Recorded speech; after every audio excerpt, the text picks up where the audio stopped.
Lucifer's fall, the cornerstone of evil's origin in Christian thought. But what if the very event that defined sin was a distortion? Hidden in the Ethiopian highlands, a secret so potent it was scrubbed from the canonical record.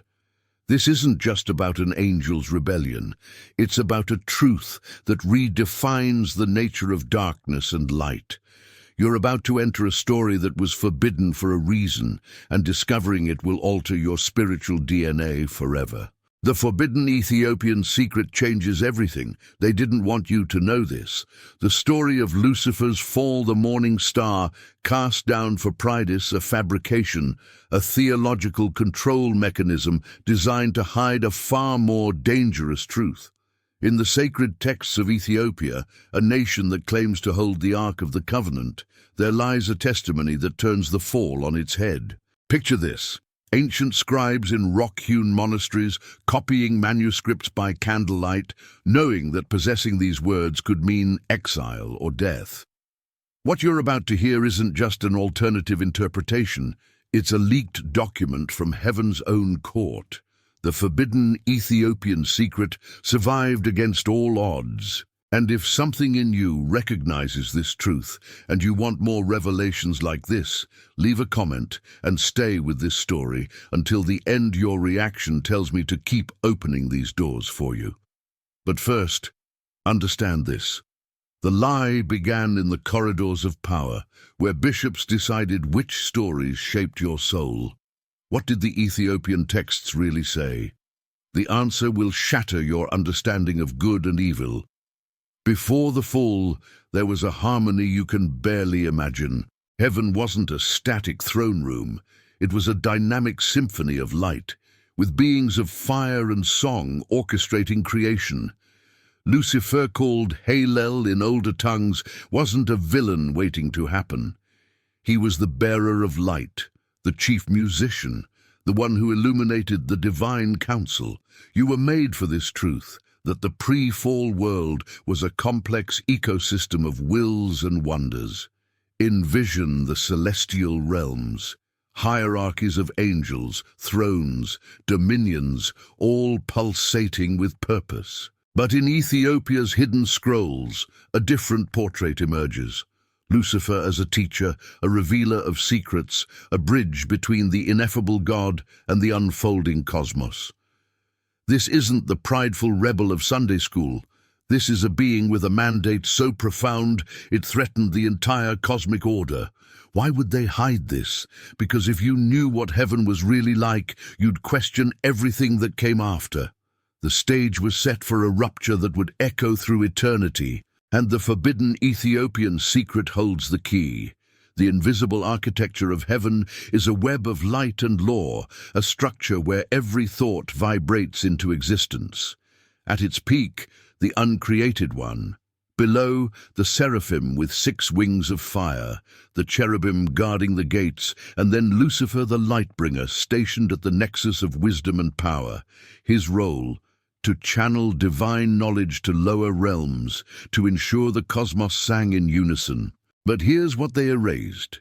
In Ethiopian tradition, this knowledge included mysteries meant for humanity, secrets about the stars, the soul, and the very fabric of reality. The forbidden Ethiopian secret suggests that Lucifer's task was to elevate creation, not to dominate it. Imagine a cosmic library where every scroll holds a universe of insight. Lucifer was its librarian. But what if that library contained volumes too dangerous for mortal hands? What if the fall wasn't about pride, but about access? The stakes were unimaginable: control over human destiny, the boundaries of free will, the nature of revelation itself. You feel it, don't you? That the story has gaps. The rupture is coming, and it's not what you think. The rupture, not a sudden rebellion, but a gradual divergence, a cosmic schism born from a clash of visions. In the Ethiopian Book of Enoch, the fall is meticulously detailed. The Watchers, angels who descend to earth, teach humanity forbidden arts and take human wives. But Lucifer's role is ambiguous, nuanced. He isn't the instigator. He is the one who questions the isolation of heaven from earth. The fall, according to the forbidden Ethiopian secret, was a collective descent, a mission of enlightenment that spiraled into chaos. Picture the moment. Angels crossing the boundary between realms, not in defiance but in compassion. They brought knowledge, metallurgy, astrology, healing but also corruption. Lucifer, as the light-bringer, was caught in the middle. Did he fall, or was he pushed? The standard narrative says pride. The Ethiopian texts whisper of a divine council where Lucifer advocated for human ascension and was punished for it. This is the rupture, not a solo act of evil, but a tragic fracture in the celestial plan. And the consequences? They reshaped the world. But wait, the aftermath is even more devastating.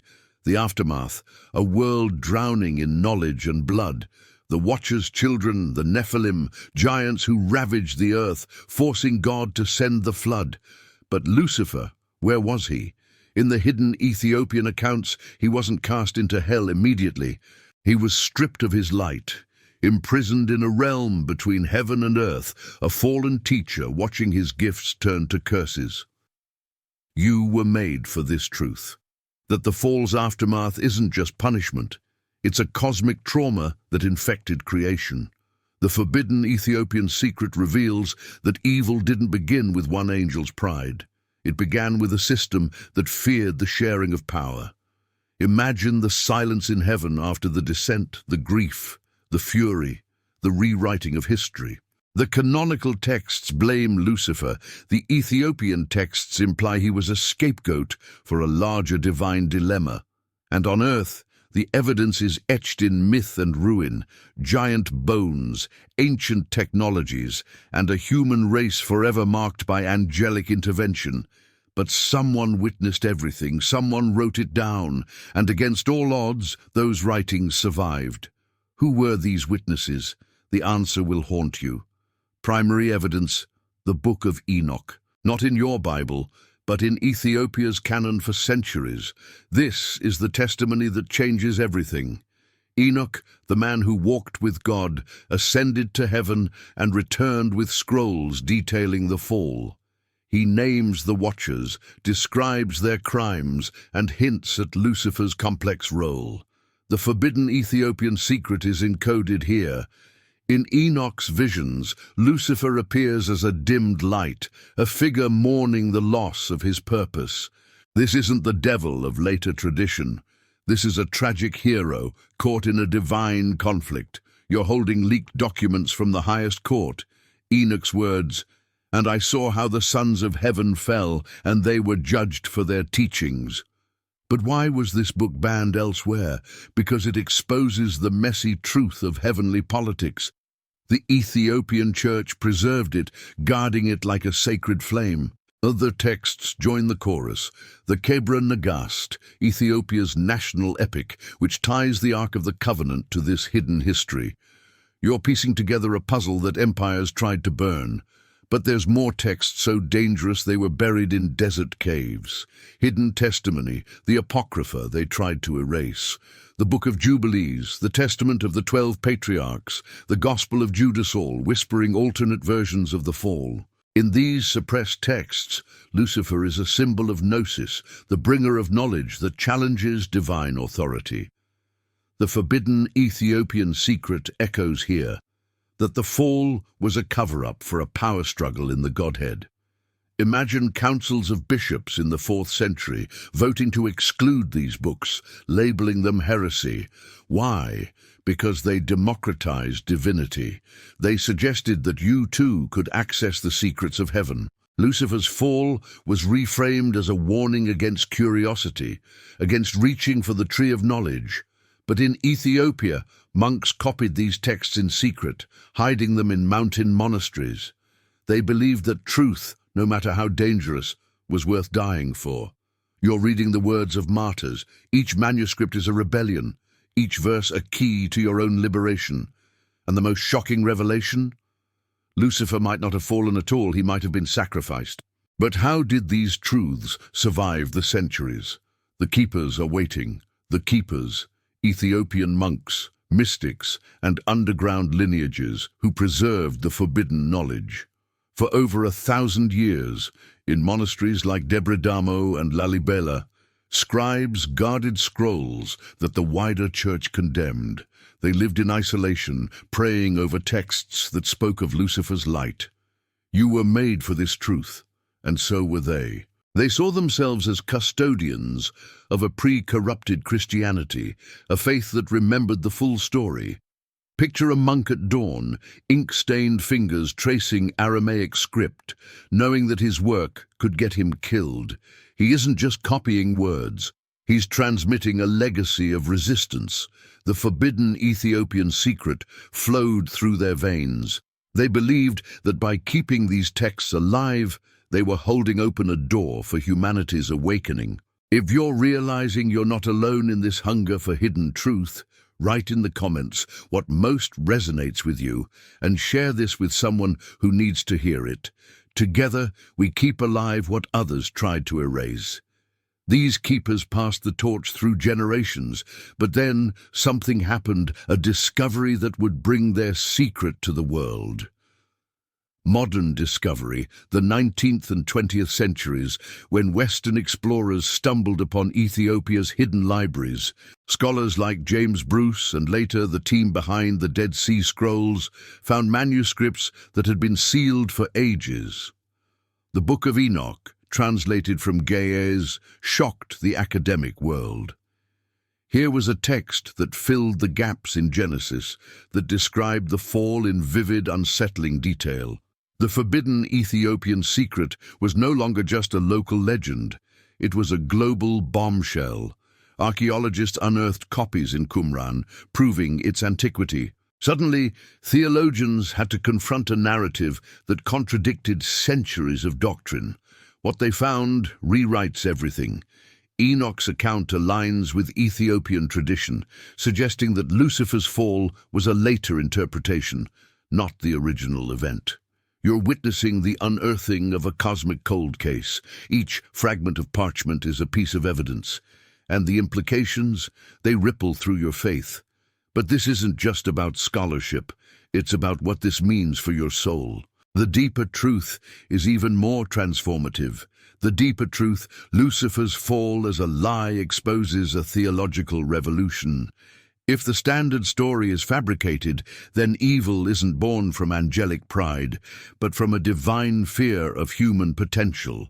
The forbidden Ethiopian secret suggests that Lucifer was a catalyst for human enlightenment, punished for giving too much, too soon. This reshapes everything. The nature of sin, the purpose of salvation, the role of knowledge in spirituality. You were made for this truth because it returns agency to you. It says that your curiosity, your hunger for the divine, isn't a sin, it's a birthright. Imagine a world where the fall is reinterpreted as a necessary step in cosmic evolution, a painful awakening rather than a catastrophic failure. The Ethiopian texts hint at this, that Lucifer's light wasn't extinguished but scattered, waiting to be reclaimed by those who seek. This isn't just ancient history, it's a key to your own transformation. The veil between heaven and earth is thinner than you think, and the evidence isn't just in books, it's carved in stone and buried in sand. But not everyone wanted this found. Your calling, this truth isn't passive, it demands a response. If Lucifer's fall was a lie, then your spiritual journey is about reclaiming the light that was hidden. The forbidden Ethiopian secret is a map to your own inner heavens. You feel it, that ache for something more, that suspicion that the story you've been told is incomplete. You were made for this truth, to question, to seek, to illuminate. This isn't about worshipping a fallen angel, it's about recognizing that the dichotomy of good and evil is a simplification. Your calling is to hold the complexity, to embrace the shadows as part of the light. Think of the Ethiopian mystics who meditated on these texts for centuries, finding in them a path to direct communion with the divine. They didn't fear the secret, they cherished it. Now it's your turn. What will you do with this knowledge? Will you let it reshape your prayers, your ethics, your very sense of self? The stakes are eternal, and the evidence is still out there, waiting for you to find it. Physical traces, the archaeology that proves the secret. In Ethiopia, churches carved from solid rock hold inscriptions that reference the Watchers and Lucifer's role. The Ark of the Covenant, claimed to be in Axum, is surrounded by legends tying it to this hidden history. Manuscripts dating back to the 14th century, written on goatskin vellum, detail the fall with nuances absent in the West. You can touch these pages today in museums and monasteries. The forbidden Ethiopian secret is etched in geography too. Mountaintops where angels were said to descend, caves where scrolls were hidden. Scholars have carbon-dated these artifacts, confirming their age. This isn't myth, it's material evidence. Imagine standing in the Church of St. Mary of Zion, feeling the weight of centuries of guarded knowledge. You're not just learning a story. You're connecting to a physical lineage of truth. But these traces are fragile, threatened by time and oppression, and the opposition. They tried to destroy it all. Why? Because this truth empowers you beyond their control. The opposition. Who suppressed this, and why? From early church councils like Nicaea to the medieval Inquisition, authorities systematically purged texts that challenged the official narrative. The forbidden Ethiopian secret was targeted because it decentralized divine authority, suggesting that humans could access heaven without intermediaries. Bishops burned manuscripts, exiled thinkers, and labeled Ethiopian Christianity as heretical. They feared that if people knew Lucifer's fall was a lie, they would question the entire structure of sin and redemption, the very foundation of institutional power. You're uncovering a conspiracy spanning millennia. Picture the smoke of burning scrolls, the silence imposed on whispers. But Ethiopia, isolated by geography and faith, resisted. Its highlands became a fortress for forbidden knowledge. Now you know what they feared, that this secret liberates the human spirit. The question is, in your own life, what structures are built on that lie? And what will you do now that you see through them? The decision is yours, and it's urgent. Your decision. This is the moment of choice.